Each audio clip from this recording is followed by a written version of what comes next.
बिस्मिल्लाहिर्रहमानिर्रहीम। अस्सलाम वालेकुम फ्रेंड्स, कैसे आप? I hope you very well. आज हम इस वीडियो में बात करने वाले हैं कि काबिल और हाबिल कौन थे। जी हाँ, काबिल और हाबिल हजरत आदम अलैहिस्सलाम के दो बेटे थे और काबिल ने अपने भाई हाबिल का कत्ल कर दिया था। तभी से ही इस दुनिया में कत्ल आम हो गए, वरना उससे पहले कोई भी कत्ल ना ही जानता था और ना ही करता था। हम बात करने वाले हैं इस वीडियो में काबिल और हाबिल के बारे में। काबिल ने अपने भाई हाबिल को कत्ल कर दिया तो फिर उसने किस तरह से अपने भाई को दफनाया। चलो करते हैं स्टार्ट इस वीडियो को और जानते हैं काबिल और हाबिल की सच्ची कहानी कुरान के हवाले से। कुरान मजीद में हजरत आदम अलैहिस्सलाम के इन दोनों बेटों का जिक्र नहीं किया, सिर्फ आदम के दो बेटे कहकर छोड़ दिया गया है। अलबत्ता तौरेत में इनके नामों को बयान किया गया है। कुछ रिवायतों के मुताबिक इन दोनों भाइयों में अपनी शादी से मुतल्लिक जबरदस्त इख्तिलाफ का जिक्र किया गया है और इस मामले को खत्म करने के लिए हजरत आदम अलैहिस्सलाम ने ये फैसला फरमाया था कि दोनों अपनी अपनी कुर्बानी अल्लाह के हुजूर में पेश करें और जिसकी कुर्बानी को अल्लाह रब्बुल इज्जत कबूल फरमाएंगे अपने इरादे को पूरा करने के लिए हकदार होगा। जैसा कि हमें तौरेत से ये मालूम होता है कि कुर्बानी को कबूल होने के लिए यह इल्हामी तरीका हुआ करता था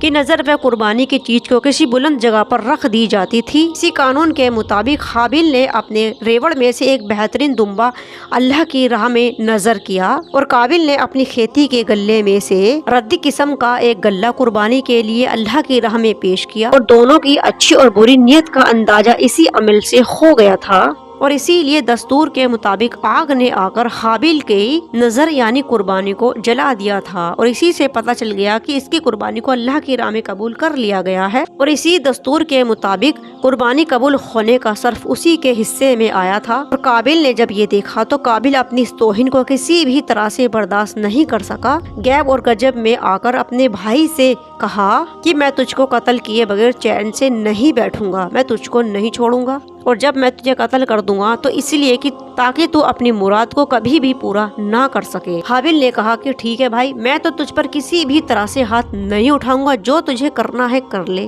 बाकी तेरी जो मर्जी है, तुझे जो आए वो तू कर ले। यह कुर्बानी का मामला था, सो अल्लाह के नजदीक सिर्फ नेक नियत को ही कबूल किया जा सकता था और अल्लाह रब्बुल इज्जत के सामने ना किसी की बद नियत की धमकी काम आ सकती है, ना ही बेवजह का गम और गुस्सा काम आ सकता है। और इसी से काबिल ने गुस्से में आकर बहुत ही ज्यादा भड़कने लगा और इसी वजह से उसने गुस्से में आकर अपने भाई हाबिल को कत्ल कर डाला, उसको जान से मार डाला। कुरान पाक में ना शादी के मुतालिक इख्तिलाफ का जिक्र है, ना ही इन दोनों के नामों का जिक्र किया गया है, सिर्फ कुर्बानी और नजर का जिक्र आया है। और इस रिवायत से ज्यादा हाबिल की लाश को दफन से मुतालिक यह इजाफा आया है कि जब काबिल ने अपने भाई को गुस्से में आकर कत्ल कर दिया था तो बहुत ही ज्यादा हैरान था कि इसकी लाश का अब क्या करा जाए, यूं ही तो इसको रास्ते में नहीं पड़े रहने दिया जा सकता। दिल में ये ख्याल आ रहा था कि बेशक मैंने इसको जान से मार दिया है, इसको खत्म कर दिया है, लेकिन ये है तो मेरा भाई ही, मैं इसकी लाश को ऐसे नहीं पड़े रहने दे सकता। और अभी तक हजरत आदम अलैहिस्सलाम की कौम मौत को नहीं देख पाई थी, तो ये एहसास नहीं था कि इंसान इस दुनिया में आकर मरता भी है, उसका दफीना भी होता है। वो मौत से बिल्कुल बेखबर थे, अनजान थे और इसीलिए हजरत आदम अलैहिस्सलाम ने मुर्दों के बारे में अल्लाह का कोई भी हुक्म नहीं सुनाया था। तभी काबिल के सामने दो कौवे आए जो आपस में लड़ रहे थे। लड़ते लड़ते एक कौवे ने दूसरे कौवे को जान से मार दिया था।